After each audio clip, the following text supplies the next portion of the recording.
अभी आपका टीचर का वैकेंसी निकलने वाला है, सहायक आचार्य का। उसमें लिखा है कि पूरा भारत का नागरिक फॉर्म भर सकता है, जबकि बिहार वाला में लिखा है कि केवल बिहार का निवासी फॉर्म भर सकता है। मध्य प्रदेश में एक पटवारी का नौकरी निकला है, उसमें लिखता है कि केवल मध्य प्रदेश के लोग ही नौकरी जॉब भर सकता है, लेकिन झारखंड में पूरा भारत का नागरिक फॉर्म। देखिए अभी झारखंड में टोटल 5 लाख सरकारी जॉब है, 5 लाख। अगर नीति नियमावली सही हो जाए, अगर नीति नियमावली पूरी तरह से क्लियर हो जाए तो हम लोग को 3.5 लाख बच्चों का नौकरी मिलेगा। नौकरी में करीब हम लोग को 25 लाख ऐसा नौकरी है जो हम लोग को झारखंड में है। हमारा जो नियोजन नीति है उसमें हमारे लोगों के लिए 90% सी और डी में, और ऑफिसर के पदों में 75% रिजर्व नहीं है, जिसके कारण 90 लोग बाहरी आ रहे हैं और 10 लोग मात्र झारखंडी, वो भी किसमें, झाड़ू। आपको गांव का गांव खाली मिलेगा, केवल बूढ़ा और बुजुर्ग बचे। सारे लोग हमारा बम्बई, दिल्ली, कलकत्ता सब पलायन कर गए, क्योंकि यहाँ रोजगार की व्यवस्था है। AR मुकारबी ग्रामीण टीवी में आप सबका हम स्वागत करते हैं। और आज हम इनका परिचय नहीं देंगे क्योंकि आप लोग इनको अच्छी तरह जान रहे हैं। ये मोतीलाल महतो जी हैं और इन्होंने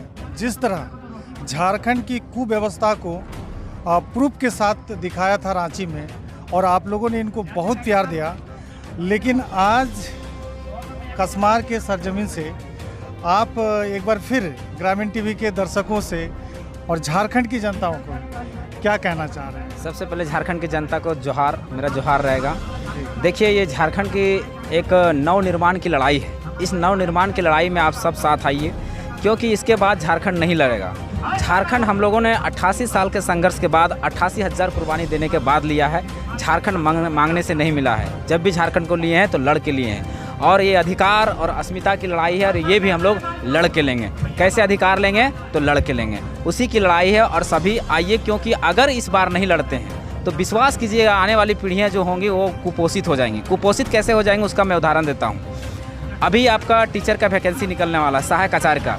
उसमें लिखा है कि पूरा भारत का नागरिक फॉर्म भर सकता है, जबकि बिहार वाला में लिखा है कि केवल बिहार का निवासी फॉर्म भर सकता है। मध्य प्रदेश में एक पटवारी का नौकरी निकला है, उसमें लिखता है कि केवल मध्य प्रदेश के लोग ही नौकरी जॉब भर सकता है। और ये आपका छत्तीसगढ़ में लोक सेवा आयोग का निकला है, उसमें लिखा है कि छत्तीसगढ़ के लोग ही भर सकते हैं, लेकिन झारखंड में पूरा भारत का नागरिक फॉर्म भर सकता है। कितना दुर्भाग्य की बात है। और इसका हम लोग ने सीधा उदाहरण 2018 के जो टीचर का वैकेंसी था उसमें हम लोग देख चुके थे। उसमें क्या था, उसमें रसायन शास्त्र के वैकेंसी में 37 को टीचर का वैकेंसी था, जिसमें से 36 को बाहरियों का हुआ था। संस्कृति में 38 को था, उसमें भी 36 को बाहरियों का हुआ था। मतलब 1 या 2 को झारखंडी का मात्र हुआ था। फिर वही 2018 के वैकेंसी में गोड्डा और गिरिडीह जिला में इंग्लिश के टीचर के वैकेंसी में 52 को टीचर का वैकेंसी था, जिसमें से 48 को बाहरियों का हुआ था। तो इस तरह से कैसे बाहरी लोग घुसते रहेंगे? अगर इस तरह से घुसते रहेंगे तो हम लोग कहाँ जाएंगे? देखिए अभी झारखंड में टोटल 5 लाख सरकारी जॉब है, 5 लाख। 3.5 लाख उसमें पोस्ट खाली है। अगर नीति नियमावली सही हो जाए, अगर नीति नियमावली पूरी तरह से क्लियर हो जाए तो हम लोग को 3.5 लाख बच्चों का नौकरी मिलेगा। लगभग 3.5 लाख जब पोस्ट उसमें भरेगा तो सोचिए हर गांव में, हर टोला में, आज कसमार की धरती है, यहाँ से भी 10 को 20 को बच्चा का नौकरी होगा और 10 को 20 को घर सुधरेगा। उसके बाद प्राइवेट नौकरी में करीब हम लोग को 25 लाख ऐसा नौकरी है जो हम लोग को झारखंड में है। एक केवल 10,000 फैक्ट्री केवल सरायकेला खरसवां में है, 10,000 फैक्ट्री। अगर उसमें हम मान लेते हैं कि अगर एक फैक्ट्री में 500 का ही अगर एम्प्लॉय मिलता है तो सोचिए कितना लोग का होगा, लेकिन वहाँ भी नहीं मिल रहा है। क्यों नहीं बोल रहा है? कि हमारा जो नियोजन नीति है उसमें हमारे लोगों के लिए 90% सी और डी में, और ऑफिसर के पदों में 75% रिजर्व नहीं है, जिसके कारण 90 लोग बाहरी आ रहे हैं और 10 लोग मात्र झारखंडी, वो भी किसमें, झाड़ू पोछा में। और ऑफिसर के पदों में 75 लोग बाहरी आ रहे हैं और 25 लोग हमारे। यही दुर्भाग्य के कारण आज हम लोग झारखंड से पलायन कर रहे हैं। आप चले जाइए गांव चले जाइए, आज कसमार की धरती में आप कसमार का ही निरीक्षण कर लीजिए, सर्वे करके देख लीजिए, आपको गाँव का गाँव खाली मिलेगा। केवल बूढ़ा और बुजुर्ग बच गए हैं। सारे लोग हमारा बम्बई, दिल्ली, कलकत्ता सब पलायन कर गए, क्योंकि यहाँ रोजगार की व्यवस्था नहीं है। इसी रोजगार की व्यवस्था अगर नीति नियमावली साफ हो जाती है तो यहीं पर लोगों को इतना रोजगार मिलेगा कि कहीं जाने की जरूरत नहीं पड़ेगी। देखिए बिना नीति का कोई भी नियुक्ति नहीं हो सकता। अगर वैसा नियुक्ति होता है तो समझिए कि गलत होगा और नीति का कहीं ना कहीं कोर्ट खारिज कर देगा। आपको उसका पूरा ऊपरी उदाहरण देते हैं। 2018 के वैकेंसी में 13-11 जिला में देखिए फंसा, और सुप्रीम कोर्ट ने क्या कह दिया कि ये नीति नियमावली जो है असंवैधानिक है, बता दिया। वो सुप्रीम कोर्ट है, वो उसके आंखों में पट्टी नहीं बंधा हुआ, देख लेगा और गलत को गलत साबित कर देगा। इसी तरह हेमंत सोरेन लेकर आया है मैट्रिक इंटर का नीति, एकदम जो कि एकदम पूरी तरह से गलत है। रघुवर दास लेकर आया था 1950 का नीति, जो वो भी गलत था। इसलिए एक बार कहते हैं 1985 का, सॉरी। तो हम एक ही बार कहते हैं कि मार कूट के जो बचल हो एक बार में लड़ आए के लड़ और नौकरी ले, मतलब अपन नीति नियमावली एक बार बनाए ले ताकि आने वाला बच्चा के भविष्य सुधर सको। अगर ना बना पा रहे हैं, अगर इस बार हम लोग नहीं बना पाते हैं नीति को, तो समझ लीजिए कि जैसे आज शोषित हो रहे हैं कल भी इसी तरह शोषित होते रहेंगे और परसों भी इसी तरह शोषित होते रहेंगे। हम इसका उदाहरण देते हैं। आप हमारे पास CCL है, BCCL है, टाटा है, मेदांता है, सारा कंपनी यहाँ पर है।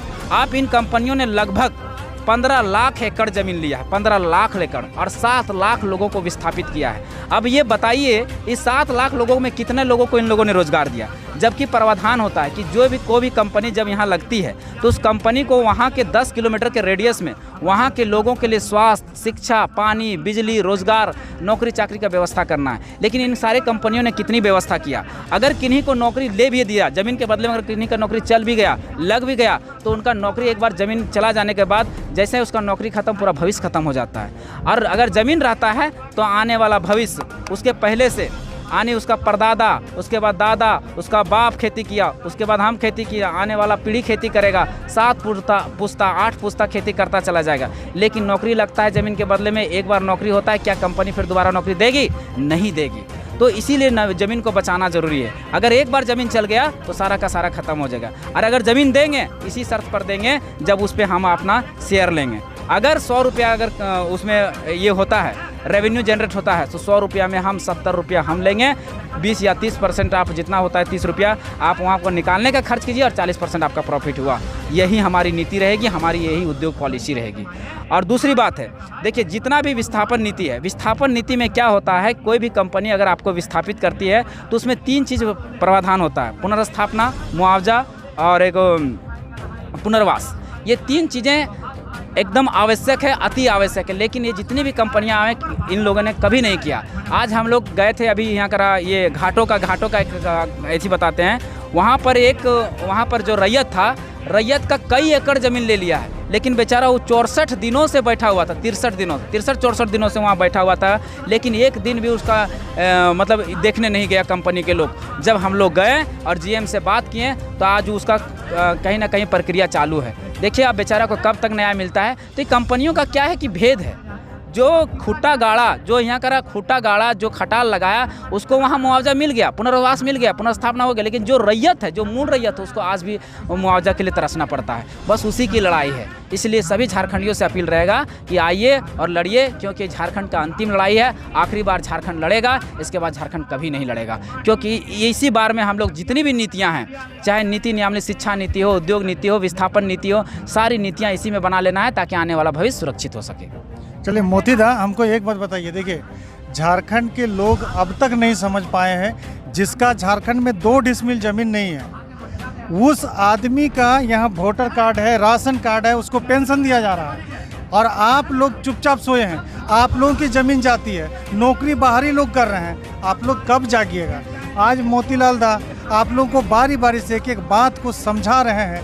जयराम दा एक तरफ उधर भाषण दे रहे हैं, पूरे झारखंड को जगा रहे हैं, लेकिन फिर भी जो है कि आप लोग सोए हुए हैं। आप मुझे बताइए कि आज सरकार कहीं ना कहीं, केंद्र सरकार की हम बात कर रहे हैं, जो वोटर कार्ड को आधार कार्ड से लिंक कर रही है, लेकिन ये काम झारखंड में हो रहा है अभी। लेकिन ये काम बिहार में अगर नहीं होता है, यूपी में नहीं होता है, छत्तीसगढ़ में नहीं होता, तो इसका दुष्प्रभाव क्या होगा? देखिए ये आंदोलन का ही नतीजा है। हम लोगों ने 21वीं सदी में 21 मांगों के साथ हम लोगों ने राज्यपाल का ज्ञापन सौंपा था, जिसमें था कि हम लोग का डबल वोटर आईडी कार्ड जो बना हुआ है, उसको यहाँ झारखंड का डबल वोटर आईडी कार्ड रद्द हो, और जो बाहरी लोग हैं उसके वोटर आईडी कार्ड यहाँ रद्द हो। तो उसी का मांग को हमको लगता है राज्यपाल के पास हम लोग दिए थे, और हमको लगता है उसी का नतीजा है कि आज ये आधार कार्ड जो थी, वोटर कार्ड जो है आधार से लिंक होना चालू हुआ है। और एगो मोती दा बहुत बड़ी बात है, एगो तोनी गोड्डा के सरफराज खान के नाम सुनल बा, जे एगो पानी के बोतल और एगो काटे के डंडा लेके वो स्कूल के अपन दुर्दशा देखा ले, तो ओकरा हमनी के जे होगी main stream media, national media, वही ओकर वीडियो देखा ले। लेकिन आज हमारा झारखंड के लोग 2.5-3 करोड़ लगभग लोग अपन हक अधिकार खातिर रात दिन लड़त, लेकिन इकरा के खबर कोनो दिन वो मीडिया देखा नहीं।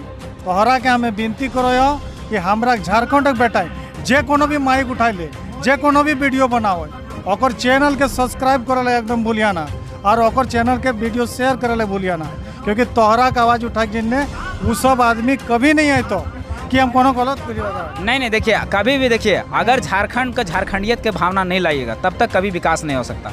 महाराष्ट्र में बाला साहेब ठाकरे बोले थे कि अगर कोई ठेला भी लगाता है तो मराठी होना चाहिए, अगर कोई ऑफिसर भी बनता है तो झारखंडी में मराठी होना चाहिए, अगर पुलिस वाला बनता है तो भी वो मराठी होना चाहिए। उसी तरह तर्ज पर हम कहते हैं अगर कोई अगर झारखंड में चोर भी बनता है तो झारखंडी होना चाहिए, दलाल भी है तो झारखंडी होना चाहिए, पुलिस इंस्पेक्टर है तो भी झारखंडी होना चाहिए, जो भी हो, जो भी कार्य करे यहाँ झारखंडी होना चाहिए, चाहे पत्रकार हो तो झारखंडी होगा। मतलब अपने चीज़ों को बढ़ावा दीजिए, अपने आप लोग सुरक्षित हो जाएंगे, चाहे वो भाषा हो, चाहे संस्कृति हो, चाहे खतियान हो, चाहे अधिकार हो। अपने लोगों को तवज्जो दीजिए, अपने लोगों को बढ़ावा दीजिए, तभी हम लोग अपना अधिकार मिल जा सकता है। बताइए, अभी हमारे जयराम दा स्टेज पर बता रहे हैं कि यहाँ के लोग अपनी संस्कृति को भूल रहे हैं, दूसरे की संस्कृति को अपना रहे हैं, और इसका हमको ताज़ा उदाहरण बहुत जगह दिख रहा है। आप कुछ बोलिएगा।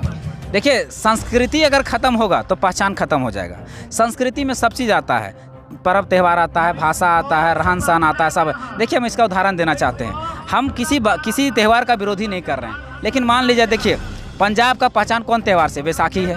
आप असम चल जाइए, उसका बिहू अपना पहचान है कि नहीं? झारखंड का कौन सा त्यौहार है जो यहाँ का पहचान है? आइडेंटिटी है? आनी खो गया, आपका कोई पहचान ही नहीं है। अब भाषा में आप बिहार चल जाइए, उसका भोजपुरी पहचान है, आप पंजाब चल जाइए, पंजाबी उसका पहचान है, बंगाल चल जाइए, बंगाली पहचान है, गुजरात चल जाइए, गुजराती पहचान है, महाराष्ट्र चल जाइए, मराठी पहचान है। लेकिन झारखंड का कौन सा भाषा पहचान है? नहीं है। हमारे जो 9 भाषाएं वो तो सुरक्षित होना चाहिए ना, वही तो हमारा एकदम बिल्कुल होना चाहिए। कि आप वैसे लोगों के साथ नहीं रहते हैं, अपने भाषा संस्कृति से प्यार नहीं करते हैं, आप दूसरे की भाषा, दूसरे की संस्कृति प्यारा है तो आप क्या कीजिएगा झारखंड के लिए, अपने बच्चों के भविष्य के लिए क्या कीजिएगा? कितना खतरनाक आप खुद वायरस बन रहे हैं, ये आने वाले समय बताएगा। लेकिन फिलहाल जिस तरह का मुहिम मोती दा, जयराम दा और भी बाकी लोगों के द्वारा जो झारखंड में छेड़ा गया है, ये कहीं ना कहीं आपके हित की बात करेगा, आपके हक अधिकार की बात करेगा, और आपका जागना, आपका ये जन्मसिद्ध ये झारखंड की मिट्टी का अधिकार है। इतना आप लोग भूलिए। अंत में कुछ और बोलिएगा। नहीं, देखिए, एक ही बात कहेंगे कि चाहे संजय हो डरा हुआ, चाहे सच कहना सुनना भारी हो, चाहे संजय हो डरा हुआ, चाहे सच कहना सुनना भारी हो, चाहे धृतराष्ट्र बैठा हो गद्दी पर जनता ना कभी गंधारी हो। ये जोरदार ताली। कहने का मतलब, देखिए, धृतराष्ट्र जो था वो अपनी महत्वाकांक्षा में पूरा अंधा हो चुका था। खाली एक चीज़ दिखाया, देखा कैसे दुर्योधन को गद्दी पे बैठाएं, कैसे सत्ता को भोगें, उसी तरह हेमंत सोरेन हो गया, धृतराष्ट्र हो गया।